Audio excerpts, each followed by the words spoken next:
Dear students, chemistry की online class में आपका स्वागत है। आज अपन ईंधन सेल के बारे में चर्चा करेंगे। ईंधन सेल, ईंधन सेल उसमें संयंत्रों में विद्युत उत्पादन किया जाता है जिनमें जीवाश्मी ईंधन जैसे कोयला है, प्राकृतिक गैसें हैं, तेल है आदि के दहन उष्मा यानी रासायनिक ऊर्जा का उपयोग जल को उच्च दाब पर वाष्पित करके किया जाता है। इस जलवाष्प में टरबाइन को चला करके क्या करते हैं, टरबाइन को चलाते हैं और टरबाइन को चला करके क्या उत्पन्न की जाती है, विद्युत उत्पादन किया जाता है। उसमें से अंतर वातावरण प्रदूषण फैलाने के अग्रणी स्रोत हैं, अतः इनका उपयोग धीरे धीरे कम होने लगा और गैल्वेनिक सेल रासायनिक ऊर्जा को सीधे ही विद्युत ऊर्जा में रूपांतरित कर देते हैं। इन सेलों की दक्षता भी क्या होती है, अधिक होती है। जहाँ इलेक्ट्रोड क्षेत्र में उचित अभिकर्मक लगाकर उत्पन्न कराए जाते हैं, ऐसे गैल्वेनिक सेलों को जिनमें हाइड्रोजन मीथेन और मेथेनॉल आदि जैसे ईंधनों की दहन ऊर्जा को, ऐसे गैल्वेनिक सेल जिसमें hydrogen methane methanol CH3OH methanol जैसे ईंधनों की दहन ऊर्जा को किस में परिवर्तित किया जाता है, सीधे ही विद्युत ऊर्जा में परिवर्तित किया जाता है। ऐसे सेल क्या कहलाएंगे, ईंधन सेल कहलाएंगे। क्या कहलाएंगे, ईंधन सेल। यानी गैल्वेनिक सेलों को जिसमें हाइड्रोजन मेथेन मेथेनॉल आदि ही जैसे ईंधनों की दहन ऊर्जा को सीधे ही विद्युत ऊर्जा में परिवर्तित करते हैं, ऐसे सेल क्या कहलाएंगे, ईंधन सेल। सर्वाधिक सफल ईंधन सेल में हाइड्रोजन व ऑक्सीजन के संयोग से जल बनने की अभिक्रिया का उपयोग किया जाता है। एपोलो अंतरिक्ष कार्यक्रम में विद्युत ऊर्जा प्रदान करने के लिए इस सेल का उपयोग लिया गया था। इस अभिक्रिया में प्राप्त जलवाष्प को संघनित करके क्या करेंगे, जलवाष्प को संघनित करके इसका उपयोग अंतरिक्ष यात्रियों के पेयजल के रूप में किया गया था। इस सेल में H2 व O2 गैसों के बुलबुले को सरंध्र, ये देखो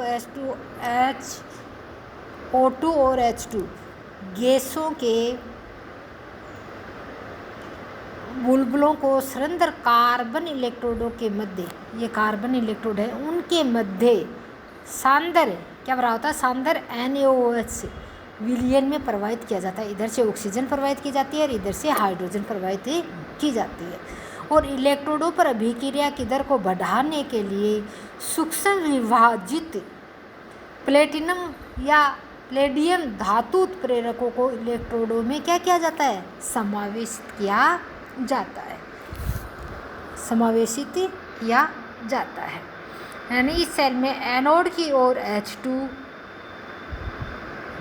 व कैथोड की ओर O2 गैस प्रवाहित की जाती है। कैथोड प्रक्रिया, कैथोड पे क्या होती है, O2 प्लस H2O प्लस में क्या होते हैं, 4 इलेक्ट्रॉन इसमें ग्रहण किए जाते हैं और क्या बनते हैं, 4 हाइड्रोक्सिलाइन का निर्माण होता है। किसका निर्माण होता है, 4 हाइड्रोक्सिलाइन। एनोड प्रक्रिया, एनोड पे हाइड्रोजन गैस हाइड्रोक्सिलाइन से क्रिया करके जल का निर्माण करती है और इसमें 2 इलेक्ट्रॉन बाहर निकलते हैं। संपूर्ण अभिक्रिया 2H2O is equal to 2H2 plus O2 is equal to 2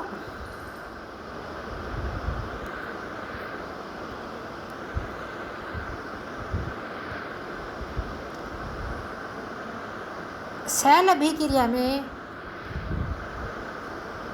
2H2O is equal to 2H2 plus O2 is equal to 2H2O।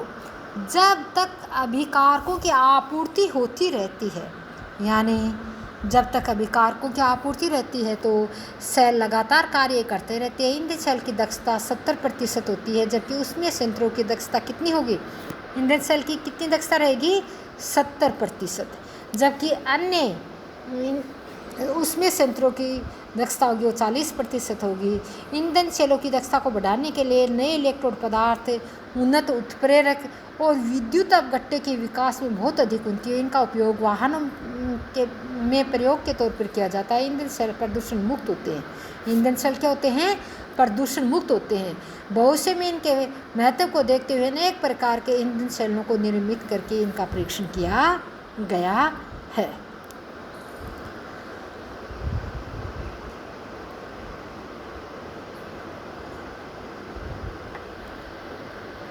अब है संक्षारण। संक्षारण क्या होता है? जब धातु की सतह को धातु ऑक्साइड या अन्य लवण धीरे धीरे ढक लेते हैं। धातु की सतह पे क्या होते हैं?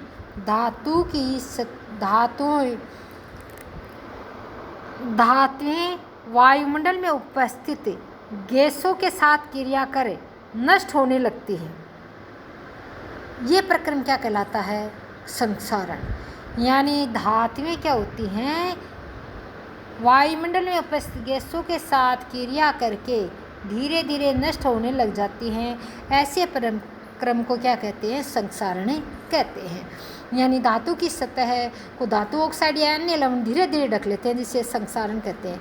लोहे पे जंग लगना, चांदी का बदरंग होना, कॉपर व पीतल पर हरे रंग का लेप होना, ये किसके उदाहरण है? संक्षारण के। यानी ये ऑक्साइड्सों से क्रिया करके ऑक्सीजन या सल्फर डाइऑक्साइड या कार्बन डाइऑक्साइड जैसी गैसों से क्रिया करके ये धातुएं क्या होती हैं? नष्ट होने लग जाती हैं। मकानों के, पुलों के, जहाज़ों के, वाहनों और धातु से निर्मित और विशेष लोहे से बनी वस्तुओं को संक्षारण अत्यधिक क्षति पहुंचाता है। संक्षारण के कारण हमें प्रतिवर्ष करोड़ों रुपयों की हानि होती है। संक्षारण में धातु ऑक्साइड को इलेक्ट्रॉन देकर, संक्षारण में क्या होता है? धातु ऑक्साइड को इलेक्ट्रॉन देकर क्या हो जाता है? वो ऑक्सीकृत हो जाता है और उससे क्या बन जाएगा? ऑक्साइड। क्या बनेगा? ऑक्साइड बनेगा। क्या बनेगा? ऑक्साइड। लोहे का संक्षारण जल व वायु की उपस्थिति में होता है। संक्षारण का रसायन बहुत ही जटिल होता है, परंतु इसे मुख्यतः विद्युत रासायनिक परिघटना माना जाता है। लोहे से बनी किसी वस्तु के किसी विशेष स्थल पर जब ऑक्सीकरण होता है तो वह स्थान किसका कार्य करेगा? एनोड का। किसका कार्य करेगा? एनोड का। किसका कार्य करेगा? एनोड का। जैसे H2 है, वो CO2 से क्रिया करके कौन सा अम्ल बनाएगी? कार्बोनिक अम्ल H2CO3। और H2CO3 अपघटित होकर क्या बनाएगा? हाइड्रोजन आयन और कार्बोनेट आयन। और ये जल है, ये अपघटित होकर क्या बनाएगा? हाइड्रोजन और हाइड्रोक्सिल आयन। एनोड पर जब आयरन है, ये 2 इलेक्ट्रॉन निकाल करके फेरस आयन में ऑक्सीकृत हो जाता है। और कैथोड पर अभिक्रिया हाइड्रोजन है, ये 2 इलेक्ट्रॉन लेकर के हाइड्रोजन गैस बनाता है और इस तरह से 2H2 + O2 = क्या बन जाता है? 2H2O। यानी संपूर्ण प्रक्रिया 4Fe + 2 इलेक्ट्रॉन = 4H2O + O2 = क्या बनेगा? 2Fe2O। फेरिक ऑक्साइड + 8H2O बनता है और ये फेरिक ऑक्साइड जल से अभिक्रिया करके फेरिक ऑक्साइड + 2H2O का निर्माण करती है। यानी एनोड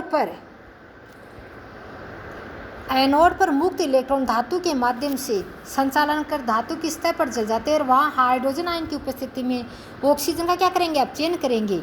माना जाता है कि